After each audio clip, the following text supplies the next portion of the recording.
हम किसी भी गेम को चेंज कर सकते हैं इसमें बताता हूँ कैसे।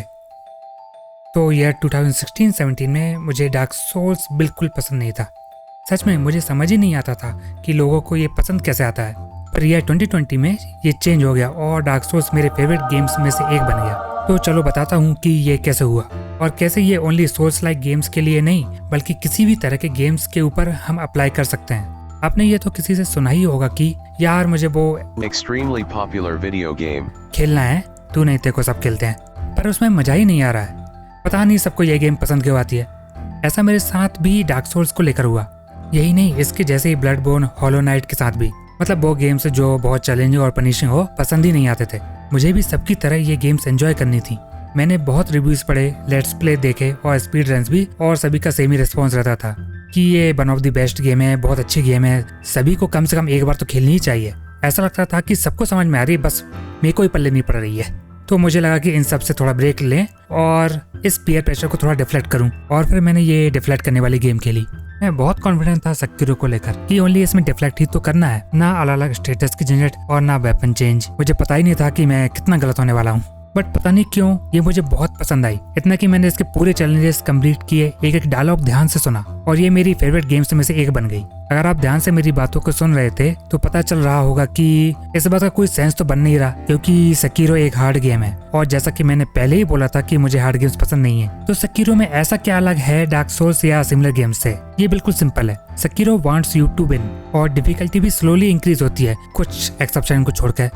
गार्डियन एप चैलेंजेस भी ऐसे प्रेजेंट किए हैं कि वो लगते बड़े हैं पर है नहीं। माना ये गेम बहुत चैलेंजिंग है बट पनिशिंग नहीं है। एक मेरे इंपॉर्टेंट डिफरेंस की बात कर ले चैलेंजिंग और पनिशिंग के बीच। ये दोनों बिल्कुल अलग हैं। कैसे बताता हूँ। गेम्स में चैलेंज का जनरली मतलब होता है कि डेथ को प्रिवेंट करने की डिफिकल्टी कितनी है, और दूसरी तरफ पनिशमेंट का मतलब कि क्या होगा डेथ के बाद। एक एग्जांपल लेते हैं। सबने फ्लपी बर्ड का गेम तो देखा ही होगा या खेला होगा, जिसमें पाइप्स के बीच से जाना होता है और फेल होने पर दोबारा स्टार्टिंग पॉइंट से स्टार्ट करना होता है। तो ये दोनों है, चैलेंजिंग भी और पनिशिंग भी। एक तो पाइप के बीच से जाना ही डिफिकल्ट है और फेल हुए तो दोबारा स्टार्ट। अगर हम इसमें थोड़ा मॉडिफाई करें कि हर एक पाइप क्रॉस के बाद चेक पॉइंट हो, तो ये गेम अभी भी चैलेंजिंग है, बिकॉज पाइप के बीच से जाना उतना ही डिफिकल्ट है जितना पहले था, बट पनिशिंग नहीं है क्योंकि फेलियर पर पेनल्टी ज्यादा नहीं है। समझ आए हो ना? तो अब वापस सेकिरो पे आते हैं। जैसा कि मैंने कहा कि Sekiro wants you to win. अगर हम फेल भी हो तो वो ज्यादा पनिश भी नहीं करता है, बस डेथ रूट को ध्यान में रखना है, नहीं तो एनपीसी से बात नहीं हो पाएगी। अगर डेथ हुई तो वापस से स्टार्ट करना होता है। इसी सिस्टम को लेकर कुछ अलग हुआ। जैसे जैसे मैं सेकिरो को खेलते रहा और बॉस चैलेंजेस को कंप्लीट करता गया, मैं इस गेम को एंजॉय करने लगा और गेम खत्म होने के बाद सारे ऑप्शनल बॉसेस और आइटम्स देखने लगा, और जो अचीवमेंट मिला था फर्स्ट टाइम चैलेंजेस को ओवरकम करने का, उसको रिकैप्चर करने की कोशिश करता रहा। पर आखिर में इसका कोई मतलब नहीं था। जब मैं लास्ट चैलेंजेस को कंप्लीट किया और सोचा कि वो अचीवमेंट वाली फीलिंग तो फिर आएगी नहीं।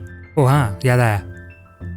फिर मुझे समझ में आया कि लोगों को डार्क सोल्स क्यों इतनी पसंद आती है। वो भी इसी फीलिंग को चेस करते हैं जो मैं कर रहा था। इतना कि मुझे अब वो डार्क सोल्स पसंद आने लगी थी। वैसे ये idea only Souls like games तक नहीं है, हम इसको किसी भी गेम के लिए अप्लाई कर सकते हैं और किसी भी तरह के गेम को एंजॉय कर सकते हैं अगर उस गेम का थोड़ा सा डिफरेंट वर्जन का आइडिया हमें पसंद आता है तो। इसके बाद मुझे समझ में आया कि मुझे कुछ स्पेशल मिला है। कुछ तो होना चाहिए कि हम सभी गेम्स को एंजॉय कर सकें, और मुझे लगता है कि वो मुझे मिल गया है। तो इसके दो रास्ते हैं। पहला तो गेम खेलने की इच्छा। इसके बाद सीधा क्वेश्चन बनता है कि वो इच्छा आए कहाँ से। तो हो सकता है कि कोई न्यू गेम को अपना फ्रेंड रिकमेंड करे, या कोई ट्रेलर, या कोई यूट्यूबर जैसे आप सब्सक्राइब करना चाहते हो क्योंकि आपको उसका कंटेंट पसंद आता है, या कोई गेम के जनरल लोग। इनमें से कोई भी। अगर इनमें से कोई भी नहीं तो अब दूसरा रास्ता, हमारा कोई पहले से उस गेम के साथ कनेक्शन होना चाहिए। एक मिनट समझाता हूँ। मानकर चलो कि आपको कोई फाइटिंग गेम खेलना है और आप उस गेम में बहुत बुरे हो, तो उस गेम को खेलने का एंट्री पॉइंट तो बहुत हाई होगा क्योंकि बाकी सब तो आपसे अच्छा खेलते हैं ना, और उसके हिसाब से आपको फाइटिंग गेम पसंद नहीं आते हैं। बट मुझे ड्रैगन बॉल पसंद है क्योंकि उसे बचपन से देखा है और उसके कैरेक्टर्स के साथ मेरा एक कनेक्शन है। तो उस कनेक्शन की वजह से मेरी एंट्री पॉइंट कम हो जाएगी ड्रैगन बॉल जी फाइटिंग गेम के लिए, और मैं उस गेम को एंजॉय कर पाऊंगा। और अब जो मैं इसको खेल सकता हूँ तो इस गेम का नॉलेज मेरे दूसरे गेम के एंट्री पॉइंट के लिए यूज कर सकता हूँ, जैसे कि टेकन। बट इसमें एक प्रॉब्लम है, कनेक्शन हमेशा थोड़ी ना मिलेगा। मान के चलो अगर आपको कोई JRPGs खेलना है और कोई भी कैरेक्टर आपके किसी भी फेवरेट एनिमे कैरेक्टर से मैच नहीं करता है तो क्या करें? तो ऐसे में अपने पास एक मेथड और है। पर उससे पहले वापस डार्क सोल्स पर आते हैं, क्योंकि मैंने आपको पहले पूरी बात बताई नहीं थी। जब मैंने डार्क सोल्स वापस से ट्राई की तो पता चला कि अभी भी कुछ ऐसा है जो मुझे इस गेम को एंजॉय करने से रोक रहा है। अगर आपने कभी भी डार्क सोल्स गेम नहीं खेला तो मैं बता देता हूँ कि बहुत ही पनिशिंग होते हैं। जब आपके प्लेयर की डेथ होती है तो आपकी पूरी सोल्स चली जाती है। बेसिकली वो अपनी एक्सपीरियंस पॉइंट्स होते हैं और करेंसी भी होती है। अपने पास एक चांस होता है उनको वापस लेने का उसी पॉइंट पर जाकर जहाँ प्लेयर मरा हो। और अगर आपका प्लेयर फिर से मर जाता है उनको लेने से पहले तो आप उनको परमानेंटली खो देते हो। सुनने में ये बहुत पनिशिंग लगता है, लेकिन हम डार्क सोल्स के सिस्टम को समझे तो सोल्स कोई ज्यादा मैटर नहीं करती हैं। जो भी हमें स्मॉल एनिमीज मारने से मिलती हैं वो सोल्स को छोड़कर, क्योंकि उनसे ही वेपन भी मिलते हैं। रीजन ये है कि बहुत सारी सोल्स हैं जो एक्सप्लोर करके मिल जाएंगी और या बहुत सोल्स का यूज कर सकते हैं अगर उनका वेपन पसंद ना आए तो इसके थ्रू इजीली लेवल अप हो सकता है। इससे ये पता चलता है कि जो भी नॉन बॉसेस हैं उनसे जो भी सोल्स मिलती हैं वो किसी ज्यादा काम की नहीं है। इसके बाद गेम पूरा चेंज हो जाता है, क्योंकि अब हमें डेथ का डर तो है नहीं और वर्ल्ड को अच्छे से एक्सप्लोर कर सकते हैं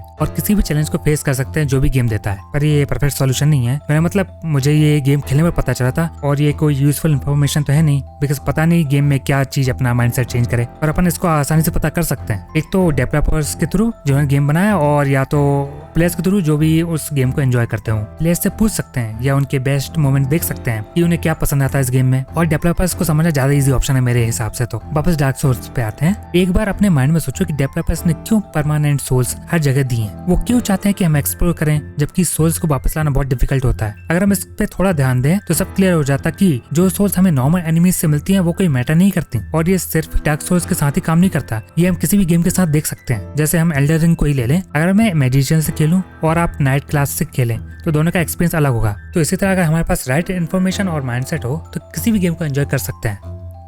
अगर आपको ये वीडियो पसंद आया तो इसे लाइक करें और अगर बहुत ज्यादा पसंद आया हो तो सब्सक्राइब करना ना भूलें। Thank you for watching till the end.